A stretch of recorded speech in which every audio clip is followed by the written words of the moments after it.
Hello guys, this is Steno for All YouTube channel. Here we provide you Hindi or English shorthand dictations at different speed. Today I am going to provide you English dictation at the speed of 80 which will help you in various Steno skill tests. Get ready for 80 word per minute shorthand dictation.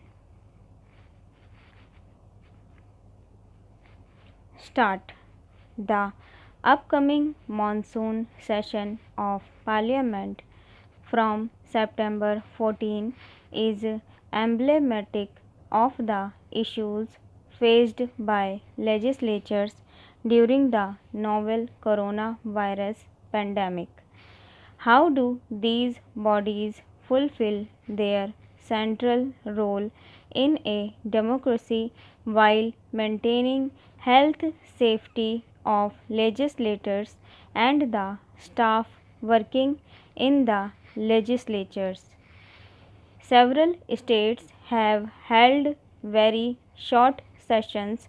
Some met just for a day, in which they ratified a number of ordinances and hardly questioned any executive action over the last few months.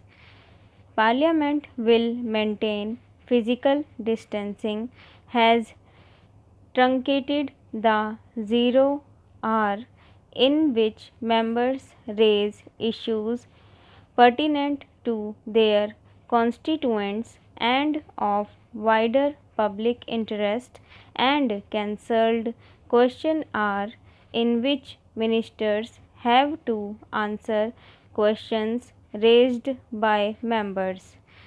At the risk of stating the obvious, let us quickly recap the roles of the key organs of state. The government has the mandate to take decisions and perform various public tasks. It is accountable to the legislature, which can question it and, as an extreme step, even replace it.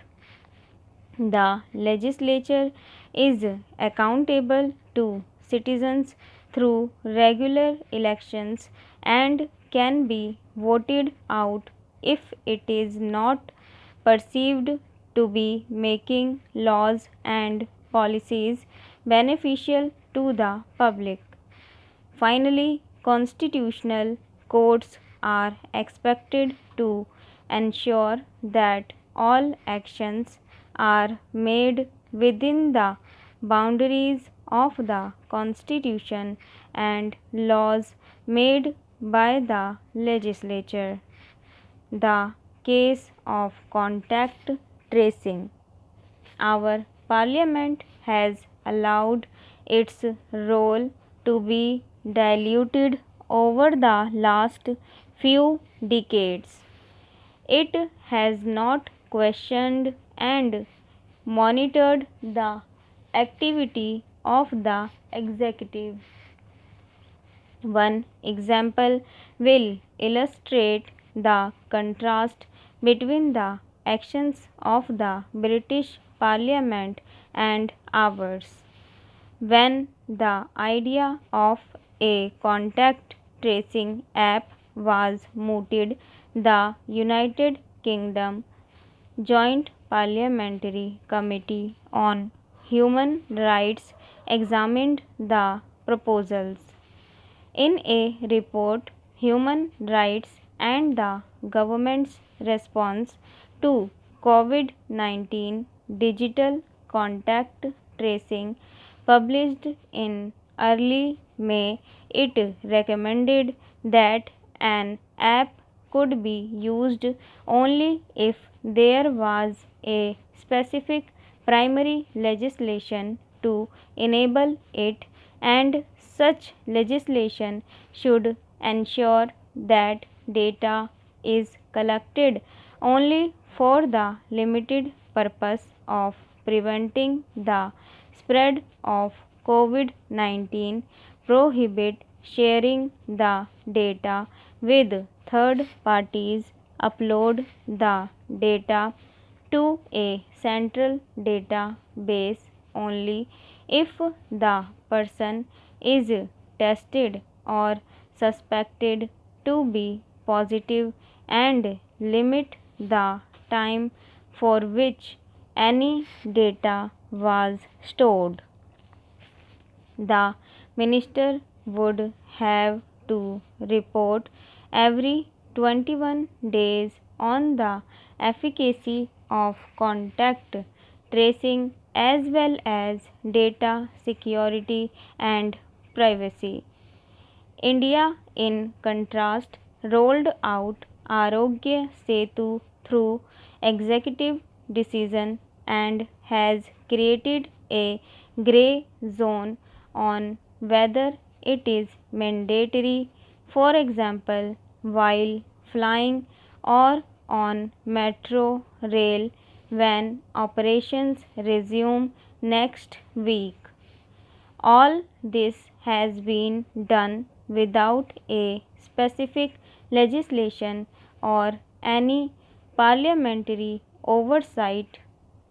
In fact, parliamentary oversight has been largely absent through the past 6 months. A slew of notifications.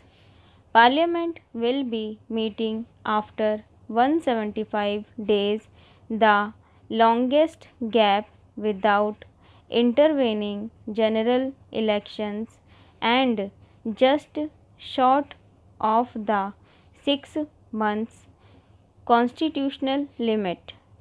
Parliamentary committees did not meet for about 4 months, and after that have had only in person meetings, which have led to low attendance given travel risks and restrictions. This is unlike many other countries where both the plenary and committees have adopted technology to enable members to participate from home. In this period, over 900 central and nearly 6,000 state government notifications have been issued, which are related to managing the pandemic. This is in addition to notifications on other subjects. The absence of a functioning parliament or committees implies that there has been no check or guidance on government action. When it meets, Parliament should look at the government's response to the crisis. However, the function would become more of a post mortem analysis rather than an ongoing guidance mechanism. Contrast this with a well functioning committee system, such as the British example of the contact tracing app, which guides government action before the event. As an aside, this reminds me of the old stock market advice of buy low, sell high, which, while being a sound maxim, does not guide anyone in making an investment decision. The only thing one can do later if things go wrong is to true the loss. Court interventions. The lack of parliamentary oversight has been compounded by judicial intervention in many policy issues. For example, the government's actions related to the lockdown and the hardships caused to migrants should have been questioned by Parliament. Discussions in parliamentary forums would have helped the government get feedback on the ground situation across the country and fine tune its response. However, this was taken to the Supreme Court, which is not equipped and, dare I say, mandated to balance policy options. Directions of the court have to be followed, which removes flexibility needed to tackle evolving issues with implementation. To take another example, the court decided to limit the period in which telecom companies have